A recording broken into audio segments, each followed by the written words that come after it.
এটা হচ্ছে বিয়ের দিন বিকেলবেলা আমরা সবাই রেডি হয়ে বেরিয়ে পড়ি। আর বেরোতে বেরোতে অনেক লেট হয়ে গেছিলো, আমাদের মোটামুটি 2:30টার সময় বেরোনোর কথা ছিল আর আমরা বেরিয়েছি 4:30টার সময়।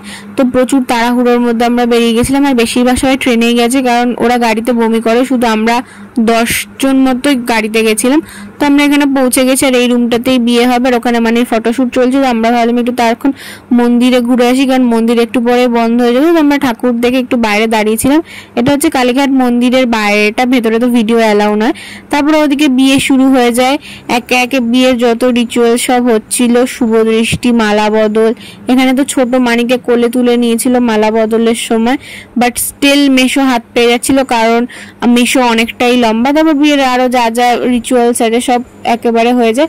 আর এখানে ভিডিওগুলো একটু এদিক ওদিক রয়েছে, কারণ সব ভিডিও আমি আর খুঁজে পাচ্ছি না, আমার ফোনে স্টোরেজ ফুল হয়ে গেছিল বলে। তারপর এখানে সিঁদুর দান হয়ে যায়, বিয়ে কমপ্লিট হয়ে যায়।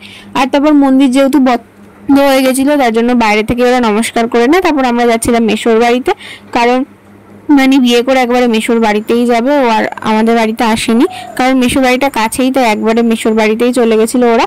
তো এখানে মেশো আর মানি গাড়িতে উঠছে, ওরা একটা গাড়িতে যাচ্ছিল আর আমরা একটা গাড়িতে যাচ্ছিলাম। আর মানিকে বিয়ে পর মানে সিঁদুর পরার পর অবভিয়াসলি মেয়েদের মুখটা চেঞ্জ হয়ে যায়, তো মানির মুখটা খুব সুন্দর লাগছিল দেখতে। তারপর রাস্তায় মেশোর বাড়ির সামনে একটা মন্দিরে নমস্কার করে, নমস্কার করার পর ওরা মেশোর বাড়িতে যাই, ওখানে মানির মেশোর বরণ হয়, তারপর ওদের ঘরে ঢুকে আমরা চলে আসি। তো আজকের ব্লগটা এইটুকু, যদি ভালো লাগে থাকে please do like, comment, share and subscribe to my channel. দেখার জন্য নতুন কোনো ভিডিওতে।